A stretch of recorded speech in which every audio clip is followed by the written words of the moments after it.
नमस्कार, मैं हूं आपके साथ मयंक। आज 23 तारीख है। पिछले 12 घंटे के अंदर इजराइल, ईरान और अमेरिका से जुड़े सारे अपडेट्स मैं आपको बताऊंगा। लेकिन शुरुआत करते हैं इस वक्त की बड़ी खबर के साथ। देखिए, अमेरिका और ईरान की जो बातचीत हुई स्विट्जरलैंड में, उसके बाद ईरान की एक बहुत बड़ी जीत सामने आई है। इसे पिछले 30-40 सालों की सबसे बड़ी जीत माना जा रहा है। अमेरिका की तरफ से ईरान के तेल और पेट्रोकेमिकल्स पर लगा प्रतिबंध अगले 60 दिनों के लिए हटा लिया गया है। 21 अगस्त तक ईरान अपना तेल और पेट्रोकेमिकल्स अंतरराष्ट्रीय बाजार में बेच पाएगा। इसके लिए अमेरिका ने लाइसेंस भी जारी कर दिया है और ये ऐलान अमेरिका के वित्त मंत्री स्कॉट बेसेंट की तरफ से किया गया है। देखिए, कल जिस तरह से बातचीत हुई, उस बातचीत के बाद अमेरिका की तरफ से ये बयान आया कि बातचीत अच्छी दिशा में चल रही है और हॉर्मूज को लेकर ईरान की तरफ से जो बातें कही गई वो बेहद सकारात्मक है और इसीलिए ईरान के तेल से प्रतिबंध हटाया जा रहा है। इस तरह की बात अमेरिका ने की है, जबकि हकीकत ये है कि ईरान के दबाव के आगे अमेरिका पूरी तरह से झुक चुका है। देखिए, हालात ये है कि आज रूस के तेल में आग लगी हुई है। लगातार रूसी ऑयल रिफाइनरीज पर हमले हो रहे हैं, जो कि एक अमेरिकी चाल बताई जा रही है। डोनाल्ड ट्रंप का प्लान ये है कि रूस के तेल में आग लगाओ। अब ये यूक्रेन के जरिए हमले करवाए जा रहे हैं रूस की ऑयल रिफाइनरीज पर। ऐसे में कहीं अंतरराष्ट्रीय बाजार में तेल की कमी ना हो जाए, कहीं तेल के दाम फिर ना बढ़ने लगे, इसको नियंत्रण में रखने के लिए ही अमेरिका ने ईरान को तेल बेचने की इजाजत दी है, ऑयल बेचने की इजाजत दी है। इस तरह की बात कई एक्सपर्ट जाहिर कर रहे हैं। लेकिन हालात चाहे जो भी हो, हकीकत यह है कि ना सिर्फ जंग में ईरान ने जीत हासिल की है, बल्कि बातचीत में जिस तरह से कल ईरान बातचीत के बीच उठ के चला गया था और यह कहा था कि अगर धमकियां दी जाएगी तो हम बातचीत नहीं करेंगे, इससे पूरी बातचीत खतरे में पड़ती दिखाई दे रही थी। ईरान के इस फैसले को देखकर, ईरान की ये तेवर देखकर सब लोग हैरान थे। जिसके बाद ये बात कही गई कि अगर अमेरिका अपनी शर्तों पर को कायम रखता है, अगर जो वादे किए हैं अमेरिका ने, अगर वो उसे पूरे करता है, तभी बातचीत आगे बढ़ सकती है। ये बयान आने के बाद बताया जा रहा है कि अमेरिका की तरफ से इस तरह के फैसले हुए कि जो प्रतिबंध हैं वो हटाए जाएंगे, खास तौर पर ईरान के ऑयल से जुड़े। ईरान पर देखिए, पिछले 30 से 40 सालों से ईरान के तेल पर प्रतिबंध लगा हुआ है और तमाम बातचीत हुई, लेकिन ये प्रतिबंध नहीं हटाए गए। लेकिन आखिरकार अपनी मिसाइलों के दम पर जब ईरान ने जंग जीती, पूरे अरब देशों के जितने ऑयल रिफाइनरीज हैं वो जलनी शुरू हो गई, अमेरिकी बेसेस तबाह हो गए, इसराइल में भयंकर नुकसान हुआ और ईरान ने यह साबित कर दिया कि उनकी मिसाइलों के आगे दुश्मन फेल है, नाकाम है। और यही जीत अब बातचीत में भी ईरान की होती दिखाई दे रही है और ईरान ने साबित कर दिया है कि अब मिडिल ईस्ट का ही नहीं, दुनिया का एक सुपर पावर बनने की दिशा में ईरान कदम बढ़ा चुका है। और फिलहाल ईरान के तेल से लगे इस प्रतिबंध को भले ही अभी 60 दिन के लिए हटाया गया है और हो सकता है कि आगे फिर 60 दिन बाद कहानी पलट जाए, फिर से ये प्रतिबंध लगाए जाए, फिर से जंग शुरू हो जाए, लेकिन फिलहाल इसे ईरान की बड़ी जीत माना जा रहा है।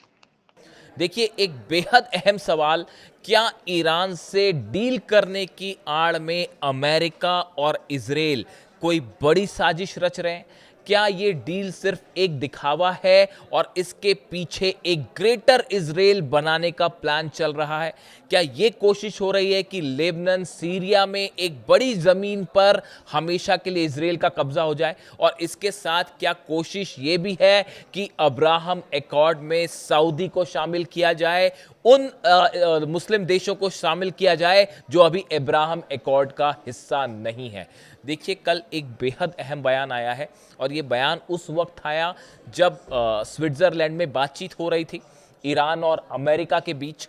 उसी दौरान डोनाल्ड ट्रंप के बेहद करीबी रिपब्लिकन सेनेटर हैं लिंडसे ग्राहम, इनकी तरफ से एक बयान आया है और ये बयान इस ओर इशारा कर रहा है कि एक बड़ी कोशिश हो रही है सऊदी अरब को इजराइल के साथ लाने की, दोनों के बीच में संबंधों को ठीक करने की। उन्होंने ये कहा है, देखिए उनका जो बयान आया है, normalisation between Israel and Saudi Arabia to happen this year. वो ये कह रहे हैं इस साल सऊदी और इजराइल के बीच संबंध बेहतर हो जाएंगे, as long as Iran is put in a box. वो ये कह रहे हैं जब तक ईरान के साथ डील हो रही है, ईरान के साथ शांति है, ऐसे हालात में सऊदी और इजराइल के संबंध बेहतर किए जाएंगे। दूसरे शब्दों में अगर कहें तो ये इस ओर इशारा है कि अगर ईरान और अमेरिका की डील कंटिन्यू होती है और अगर ये जंग रुक जाती है तो ऐसी स्थिति में एक कोशिश होगी सऊदी और इजराइल को एक साथ लाने की, सऊदी को अब्राहम एकॉर्ड में शामिल करने की। वो मुस्लिम देश जिन्होंने अभी अब्राहम एकॉर्ड को स्वीकार नहीं किया है वो उसका हिस्सा बन सकते हैं, यूएई की तरह या फिर बहरीन की तरह। अब देखिए सवाल ये भी है कि अब जो ये लिंडसे ग्राहम है, लिंडसे ग्राहम वो सांसद हैं, डोनाल्ड ट्रंप के वो एडवाइज़र रहे हैं जो हमेशा जंग की बात करते हैं, जिन्होंने ईरान पे कैसे हमले हो, किस तरह से ईरान को हमला करके झुकाया जाए, ऐसी तमाम उन्होंने बातें जो है सोशल मीडिया पे कही हैं, पब्लिक प्लेटफॉर्म्स पे कही हैं और वो जंग के सपोर्टर माने जाते हैं। अब देखिए इनकी तरफ से बयान आया है, जो खबर छपी, Mr Graham said in a message to both Saudi Arabia and Israel that they had no better friend than US president Donald Trump. उन्होंने कहा, सऊदी के लिए भी कहा और इजराइल के लिए भी कहा कि आप दोनों देशों के लिए सबसे अच्छा दोस्त अगर कोई हो सकता है तो वो डोनाल्ड ट्रंप हो सकते हैं, and that now was the time to reopen negotiation on Riyadh joining the Abraham Accords. और ये सही समय है अब्राहम एकॉर्ड को लेकर अब बात आगे बढ़नी चाहिए और सऊदी अरब को इसमें शामिल करवाना चाहिए। देखिए ये बेहद बड़ा बयान है और कई सारे एक्सपर्ट इस तरह की राय रख रहे हैं कि अगर ईरान के साथ डील कंटिन्यू होती है और जंग नहीं हुई तो इस फेज का इस्तेमाल इजराइल को मजबूत करने के लिए किया जाएगा। देखिए सामने ये कोशिश हो रही है ये दिखाने की कि डोनाल्ड ट्रंप जो है नेतन्याहू से नाराज हैं और अमेरिका और इजराइल के बीच में तनाव है, जेडी वेंस जो है नेतन्याहू को भला बुरा कह रहे हैं, इस तरह की तमाम बातें सोशल मीडिया में हैं, लेकिन सच्चाई ठीक इसके अपोजिट है। नेतन्याहू का ये कहना कि हम लेबनान में बफर जोन खाली नहीं करेंगे या सीरिया में खाली नहीं करेंगे या गजा में खाली नहीं करेंगे, इस बात को बताता है कि इस जमीन को छोड़ने का इरादा ना तो नेतन्याहू रखते हैं और ना अमेरिका रखता है। दूसरी तरफ ये अब्राहम एकॉर्ड वाली बात डोनाल्ड ट्रंप के बेहद करीबी के मुंह से निकलना और उनके इस बात से सामने आना, ये इस बात को बता रहा है कि पर्दे के पीछे एक बड़ा प्लान तैयार है कि सामने से ये दिखाया जाए कि डील हो रही है, चर्चा हो रही है और संभव ये भी हो सकता है कि देखिए इलेक्शंस जब तक खत्म हो, अगर ये इलेक्शन के पहले ईरान के साथ डील ना होती तो इसका असर पूरी दुनिया की अर्थव्यवस्था पर पड़ रहा था और उसका सीधा नुकसान डोनाल्ड ट्रंप को मिड टर्म पोल्स में होने जा रहा था जो नवंबर में होने वाले हैं और वो चुनाव हार उनकी और करीब हो जाती। ऐसी स्थिति में बहुत जरूरी था कि किसी तरह से अर्थव्यवस्था को कंट्रोल में लाया जाए, इसीलिए ये डील की गई। आप देखिए जितनी बातें हैं 14 में से 13 पॉइंट ऐसे हैं जिनको जो ईरान की बातें मान ली गई हैं, ईरान की साफ साफ जीत है। आखिर ऐसा क्या हुआ कि डोनाल्ड ट्रंप ईरान के सामने पूरी तरह से झुक गए, घुटने पे आ गए? ये भी बड़ा हैरान करने वाला मुद्दा है। ये बात अमेरिका ही स्वीकार नहीं कर पा रहा है, अमेरिका के एक्सपर्ट इस बात को नहीं स्वीकार कर पा रहे हैं कि डोनाल्ड ट्रंप आखिर इतना ज्यादा कैसे झुक सकते हैं। क्या इसके पीछे कोई प्लान है, इसके पीछे कोई साजिश है? देखिए पहली बात जो सामने आने लगी है वो ये कि अगर जैसा वो कह रहे हैं, देखिए उन्होंने जिस शब्द का प्रयोग किया कि as long as Iran is put in a box, जब तक ईरान के साथ शांति हो रखी है तब तक सऊदी और इजराइल को करीब आना चाहिए। डोनाल्ड ट्रंप ने भी इस तरह की कोशिश की थी, तमाम देशों पर दबाव डाले, लेकिन ईरान के साथ जंग चल रही थी, हालात बेहद तनावपूर्ण थे, इसलिए अब्राहम एकॉर्ड वाली बात को कोई स्वीकार करने को तैयार नहीं था। गजा में लोग मर रहे हैं, लिबनान में लोग मर रहे हैं, कोई अरब देश जो है इस बात को स्वीकार करने को तैयार नहीं था। लेकिन अब शांति होती दिख रही है तो दूसरे तरीके से घेरने की कोशिश शुरू हो रही है कि पूरे मिडिल ईस्ट में कैसे इजराइल के प्रभाव को फिर से कायम किया जाए। अगर ये डील आगे बढ़ जाती है और ये पॉइंट्स जो 14 पॉइंट हैं इसके मुताबिक बातें आगे बढ़ जाए तो ईरान अगले चंद सालों के अंदर ना सिर्फ मिडिल ईस्ट में बल्कि दुनिया का एक सुपर पावर बन के उभर सकता है, अगर उसके ऊपर से आर्थिक प्रतिबंध हट जाए तो। ईरान में तेजी के साथ आप हथियारों की बात कर लें, आप मेडिकल साइंस की बात कर लें, आप जो है अलग अलग स्पेस साइंस रिसर्च की बात कर लें, तेजी के साथ डेवलपमेंट हो रहे हैं। और ऐसे में अगर इकोनॉमी सैंक्शंस हट जाते हैं तो इस पूरे एरिया में सऊदी, इजराइल, तमाम देशों को कहीं पीछे छोड़ के एक सबसे बड़ा प्लेयर बन जाएगा ईरान। और ये बात ना नेतन्याहू को कबूल होगी, ना इजराइल को होगी और ना ही अमेरिका और डोनाल्ड ट्रंप को होगी। यानी इस डील के परिणामों की भी चर्चा की गई है। देखिए ये बात साफ है, ईरान अब बात भी अपनी शर्तों पर कर रहा है। ईरान ने जंग भी अपनी शर्तों पर करी और हराया अमेरिका को और इजराइल को, ये बात साफ है। और अब डील में भी करारी हार हुई है।